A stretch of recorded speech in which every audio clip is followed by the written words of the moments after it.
जय श्री कृष्ण। पुरुषोत्तम मास के 12वें दिन का 12वां अध्याय। शंकर जी के चले जाने पर वह बाला हतकांति होकर श्वास पर श्वास लेती हुई भयभीत होकर आँखों में आंसू लाकर रोने लगी। इस प्रकार दुख से बहुत सा काल व्यतीत हो गया। फिर वह तपस्विनी भी बलवान काल के वश हो गई। तब उस समय बड़े धर्मात्मा राजा द्रुपद ने उत्तम यज्ञ किया। उसके यज्ञ कुंड में से एक कन्या उत्पन्न हुई। वही मेधावी ऋषि की कन्या दूसरे जन्म में राजा द्रुपद की पुत्री द्रौपदी नाम से संसार में विख्यात हुई। तब यह राजा द्रुपद के स्वयंवर में मछली के बींधने पर अर्जुन को मिली। हे नारद, पुरुषोत्तम का अनादर करने से दुष्ट दुशासन ने इसके बालों को पकड़कर खींचा, परंतु उस समय वह बारंबार मेरे नामों को याद करने लगी।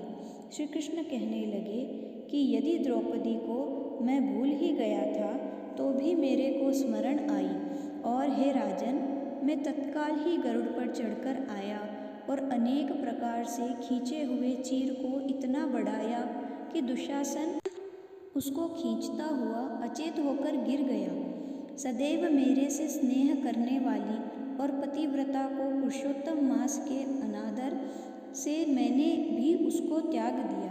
पुरुषोत्तम मास का तिरस्कार करने वाले को मैं भी गिरा देता हूँ। इसलिए सब प्रकार से पुरुषोत्तम मास ऋषियों और देवताओं को भी सेवने योग्य है। फिर मनुष्यों को तो अत्यंत ही मनवांछित फल देने वाला है। इसलिए आने वाले पुरुषोत्तम मास की आराधना करो, अब सब कुछ अच्छा ही होगा। श्री नारायण कहने लगे। इस प्रकार श्री कृष्ण द्रौपदी और पांडवों को समझाकर द्वारिकापुरी जाने की इच्छा से बोले, हे राजन, अभी विरह से व्याकुल द्वारकापुरी को मैं जा रहा हूँ। ऐसा कहने पर भगवान प्रेम में मग्न हो पांडुपुत्रों को धीरे धीरे लौटाकर द्वारिकापुरी को ले चले।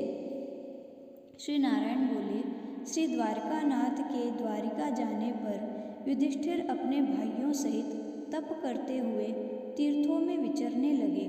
हे नारद, श्री भगवान के प्रिय पुरुषोत्तम मास को मन में धारण कर और श्री कृष्ण का वचन स्मरण कर अपने भाइयों और द्रौपदी से बोले, अहो, आप सब ने पुरुषोत्तम का महात्म्य सुना है। पुरुषोत्तम को बिना पूजे कोई कैसे सुखी रह सकता है।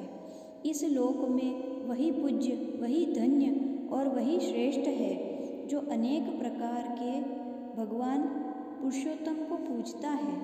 इस प्रकार सब तीर्थों में विचरते हुए पुरुषोत्तम मास के प्राप्त होने पर विधिवत उसका व्रत करने लगे, और 14 वर्ष व्यतीत हो जाने पर श्री कृष्ण भगवान की कृपा से अकंटक राज्य को प्राप्त हुए। इसी प्रकार सूर्यवंशी राजा दृढ़धन्वा भी पुरुषोत्तम के सेवन से पुत्र और पौत्रों तथा अनेक प्रकार के सुखों को भोग कर योगियों को भी अति दुर्लभ भगवान के लोक को गए।